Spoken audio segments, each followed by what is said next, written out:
Good morning, જય શ્રી રામ. બધા જ મિત્રોનું સ્વાગત છે ફરી એકવાર મસ્ત મજાના વિડીયોમાં. તો અત્યારે વાગી ગયા છે સવારના 7:30 અને આપણે થઈ ગયા છીએ ફ્રેશ. તો ચલો આપણે સૌથી પહેલાં જવું છે આપણા બીજા ઘરે નાસ્તો કરવા માટે. જો અત્યારે સવારમાં મસ્ત મજાનું વાતાવરણ છે. અમારા ઘરનો વ્યૂ એ ટાઈપનો છે કે ભાઈ આપણે સવારમાં ઉઠીએ એટલે દરવાજો ખોલીએ એટલે પહેલાં તો આપણને સૂર્યનારાયણના દર્શન થાય. તો આપણને બહુ એ ગમતી વસ્તુ છે. આપણે પહોંચી ગયા છીએ આપણા બીજા ઘરે નાસ્તો કરવા માટે. જોઈએ અત્યારે આપણે શું નાસ્તા માટે વ્યવસ્થા છે, શું બનાવ્યું છે નાસ્તામાં? રોટલી છે, ભાખરી છે, તળેલી રોટલી છે, ચા છે. ચાલો ચા ઉકળે છે મસ્ત મજાની. અત્યારમાં બીજું કંઈ નહીં બોલવાનું, નગર તમે સમજી જજો. જો અત્યારે સવારમાં મસ્ત મજાની એકદમ કડક ભાખરી છે અને સાંજે જે રોટલી વીધી હતી એમને અત્યારે ડીપ ફ્રાય કરી નાખી છે. મસ્ત મજાની બ્રાઉન કલરની થઈ ગઈ છે. રોટલી છે અને ચાની કીટલી છે, અંદર ચા તો છે. તો ભાઈ જુઓ આપણે સવારમાં પહોંચી ગયા છીએ ગાડીમાં પેટ્રોલ નાખવા માટે. જે દાદાની ગાડી છે એમાં અત્યારે 2 દિવસ થયા રિઝર્વમાં હાલતું હતું પેટ્રોલ. એટલે સવારમાં આપણને યાદ આવી કે ચલો આપણે સૌથી પહેલાં તો પેટ્રોલ પુરાઈ આવી, ત્યાર પછી જઈશું કામ ઉપર. 2 માણસોને લઈ અને દાદા ગયા છે કામ ઉપર. હવે ફાઇનલી આપણે પહોંચી ગયા છીએ આપણા કામ ઉપર. ગઈકાલે આ 3 કોલમની ભરાઈ કરી હતી. લોખંડ બાંધ્યું, સેન્ટિંગ ફિટિંગ કર્યું અને ત્યાર પછી ભરાઈ કરી અને સાંજે આપણે છૂટા પડ્યા હતા. એટલે કાલે આખો દિવસ વ્યસ્ત હતા એટલે શૂટિંગ કર્યું નહોતું. અત્યારે એમના ફર્મમાં ખોલે છે અમારા રમણ કાકા અને શાંતિલાલ. ભાઈ ફિનિશિંગ બહુ મસ્ત નીકળ્યું છે, ટોપ. તો ભાઈ ફાઇનલી કોલમના ફર્મા ખોલાઈ જવા એવા છે. જો એક જ કોલમના ફર્મા ખોલવાના બાકી છે અને સાથે સાથે આપણે જે કાલે ધાબાનું ફિટિંગ ચાલુ કરવું છે તો એમના માટે આપણે સામાનની ગણતરી પણ આપણે કરી લીધી છે. તો થોડી વાર પછી માલ સામાન સાફ કરી, જે ફર્મા ખોલાય સાફસૂફ કરી અને ત્યાર પછી આપણે જશું સામાનની રિક્ષા પર. કામ ઉપરથી આપણે પહોંચી ગયા છીએ ઘરે. આ છે અમારા ધીરુ કાકા, એમનો બંગલો જે હમણાં જ બનાવ્યો. અને આ છે અમારા રમેશભાઈ, પાલક એક્સપર્ટ છે.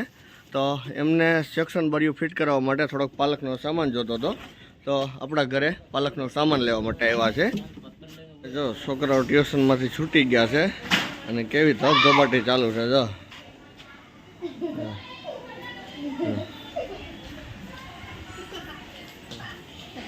આ લોકોને સ્કૂલે કેમ હાચવતા છે એ જ આપણે વિચાર કરવો પડે. તો ભાઈ ફાઇનલી આપણે પહોંચી ગયા છીએ નિકોલ તળાવની બાજુમાં. તળાવની બાજુમાં એક સ્કૂલ છે, એમનો ગેટ આપણે બનાવ્યો હતો. જે પાછળ કલર કરેલો તમને ગેટ દેખાય છે એ ગેટનું કામ આપણે થોડો સમય પહેલાં કર્યું હતું. ત્યારે સાહેબનો ફોન આવ્યો હતો કે ભાઈ બિલ છે તે ઓડિટમાં મૂકવાના છે, તો બિલની કોપી દેવા માટે આપણે આવ્યા છીએ. રસ્તામાંથી બિલની પ્રિન્ટ પણ આપણે કાઢી લીધી છે. તો ભાઈ જો કેવી મસ્ત મજાની સ્કૂલ છે, મસ્ત ગ્રાઉન્ડ છે, બિલ્ડિંગ મસ્ત છે અને ઝાડવાઓ પણ છે. અને ભાઈ ગેટ જો કેટલો બધો મસ્ત મજાનો કલર કર્યો છે અને બાળકોને ગેટ જોઈને જ ભણવા આવવાનું મન થઈ જાય. આપણે તો ખાલી કેવું છે કે ભાઈ 3 કોલમ આરસીસીના કર્યા અને ઉપર એક આરસીસીનો બીમ માર્યો છે અને ચણતર કર્યું છે અને પ્લાસ્ટર કર્યું છે અને ગેટ બેટ ફિટિંગ બધું કરી દીધું છે. મસ્ત મજાનો કલર, એકદમ જોરદાર ચકાસ કલર મારી દીધો છે સાહેબે. અને અહીંના જે વહીવટ કરતા સાહેબ છે ને એ એકદમ જેન્યુઅન માણસ છે અને એમને બધો શોખ છે. આપણે સ્કૂલેથી નીકળતા હતા તો આપણું ગ્રાઇન્ડર લગભગ 20-25 દિવસ થયા છે રિપેરિંગમાં નાખ્યું હતું. ઇન્કો કંપનીનું ગ્રાઇન્ડર છે. તો એમના આર્મેચર અને કોયલ બંને ગયા હતા. તો આપણે કીધું બાજુમાં છે ખોડિયાર ટોલ્સવાળા છે, તો ત્યાં આપણે રિપેરિંગ કરાવી છે ખોડિયાર મંદિરની બાજુમાં. તો જોતા જઈએ કીધું, પણ હજી સુધી ગ્રાઇન્ડર રિપેરિંગ થયું નથી કારણ કે ઇન્કો કંપનીના પાર્ટ્સ મળતા નથી. જોઈએ આપણે કેટલો સમય લાગે છે રિપેરિંગ થતાં. આપણે પહોંચી ગયા છીએ આપણી ઘરે અને અમારા કર્મભાઈ અને ધર્મભાઈને મૂકવા જવી છે સ્કૂલે. ધીમો ધર્મ શું ખાધું? જો ભાઈ છોકરાઓને સ્કૂલેથી મૂકીને આવતા હતા તો આ બેન આપણને ભેગા થઈ ગયા અને સિંગ ચણાની લારી લઈને મળ્યા આપણને. તો આપણે બંને 500 ગ્રામ એક સિંગ અને ચણા બંને ખરીદી લીધા છે કારણ કે આ વસ્તુ આપણી ફેવરિટ વસ્તુ છે. તો હવે અત્યારે વાગી ગયા છે બપોરના 12:30 અને આપણને લાગી ગઈ છે ભૂખ. તો હું મારા બા અને ચેતના ત્રણે અમે બેસી ગયા છીએ જમવા. છોકરાઓ બધા જમી કરી અને વહી ગયા છે સ્કૂલે. તો અમે બધા બેસી ગયા છીએ જમવા. તો ચાલો અત્યારે શું છે જમવામાં બતાવું તમને. જો મસ્ત મજાનું રીંગણા બટેકાનું શાક છે, સાથે સાથે ખાલી સેવનું શાક છે, અને વઘારેલા ભાત છે, કોબીનો સંભારો છે, અને રોટલી છે, અને બાજરાનો રોટલો છે. અથાણામાં લીંબુનું અથાણું છે, મુરબો છે, ગળ કેરીનું છે, ખાટી કેરીનું છે, અલગ અલગ જાતના અથાણા છે. તો સાથે સાથે છાશ પણ છે. તો ચાલો બધા સાથે મળીને જમી લઈએ. આપણે આવતીકાલે જે ધાબુ ફિટ કરવાનું છે એમના જે કંઈ સવારમાં આપણે માપસેટ લીધી હતી એ પ્રમાણે ટેમ્પો ભરવાનો થઈ ગયો છે. તો ચાલુ ટેકા ભરાઈ ગયા છે, ફરમા ભરાઈ ગયા છે, વાલપ્લેટો ભરાઈ ગઈ છે. હવે થોડાક વાલપ્લેટોના ટુકડા નાખવાના બાકી છે, ત્યાર પછી જશે સાઈડ ઉપર ખાલી કરવા માટે. ભાઈ ટેમ્પો ભરાઈ ગયો છે કમ્પ્લેટ, અને અત્યારે ચાલુ છે ચા પાણીનો ડોઝ. ચા પાણી પી અમારા છે ટેમ્પાના માલિક. મારી ચા અહીંયા ભરી છે. ચા પાણી પીને ત્યાર પછી જશે ખાલી કરવા માટે. જો ભાઈ ટેમ્પો થઈ ગયો છે રવાના, અને આપણે કામ છે થોડુંક હિસાબ કિતાબનું. તો ગેટ બેટ બંધ કરી અને આપણે વળગી જઈએ ફરીને પાછા હિસાબ કરવા. ઘેરે હોઈએ ને એટલે કાંઈક ને કંઈક નવીન કામ કરવાનું થાય. આ ઘંટીની જે દાણા લેવાની મોટર હોય ને, ઓરની મોટર, એ બગડી ગઈ છે. તો અત્યારે રિપેરિંગ કરી છે. તો ઓયણી ખોલ નાખી છે, અને અમારા જીતુભાઈ એવા છે, એને તો હસડી મોટર જ ખોલ નાખી, ઓયણી તો વરી દઈ. આપણો મગજ તો ઓયણી લગ્ન થાય ને જીતુભાઈ. તો મોટરના ઘેરના ચોકીડા બધા નોખા કરી નાખે. હવે હાજી થાય કે નહીં થાય? હાલશે બધી? અરે હાલે જ ને, કેમ ન હાલે?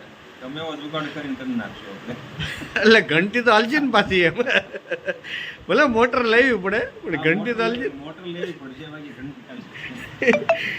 મોટર હોય ક્યાં ઘંટી આખી ન લેવી પડે. નેતા ઉપયોગી કાલો એટલે લગડી દે કમ્પ્લીટ. તો ભાઈ અમારા કારીગરે ઘંટી રિપેર તો કરી છે. હવે જોઈએ છીએ ઘઉં આમાં દળાય છે કે નથી દળાતા. તો લાડવાના દળવા પડશે હો પહેલા. લાડવાના દળવાતા. તો હાલે, નહીં તો નહીં હાલે. તો ભાઈ ઘંટી થઈ ગઈ છે ચાલુ કમ્પ્લેટ. આ છે ને ઓર નહોતો ઉપાડતો, અને અંદરની મોટરનું મેગ્નેટ એકદમ ફ્રી થઈ ગયું હતું. એવું જ હતું ને જીતુભાઈ કંઈક? એમાં જ હોય ને. આપણને તો ખબર નથી કે એટલી બધી. સાફ કરવા બોલાવશે. સાફ કરવા કોઈ નહીં બોલાવે.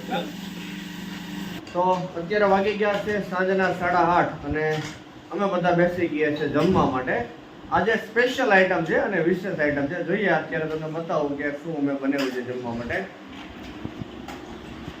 તો અત્યારે છે દાલ બાટી, અને સાથે સાથે છે કાંદા, અચાર છે, અને મસ્ત મજાની ગરમા ગરમ દાલ બાટી છે.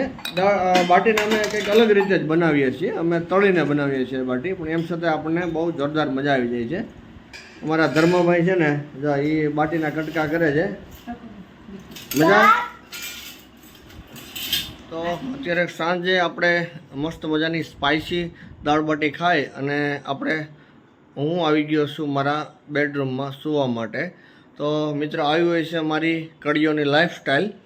તો કેવી લાગી તમને અમારી લાઈફસ્ટાઈલ, અને કેવો લાગ્યો મારો વિડીયો? જો મિત્રો તમને આ વિડીયો ગમ્યો હોય તો વિડીયોને લાઈક કરજો, વિડીયોને શેર કરજો, અને મારી ચેનલ કાઠિયાવાડી કડીઓને સબસ્ક્રાઈબ કરવાનું ભૂલતા નહીં.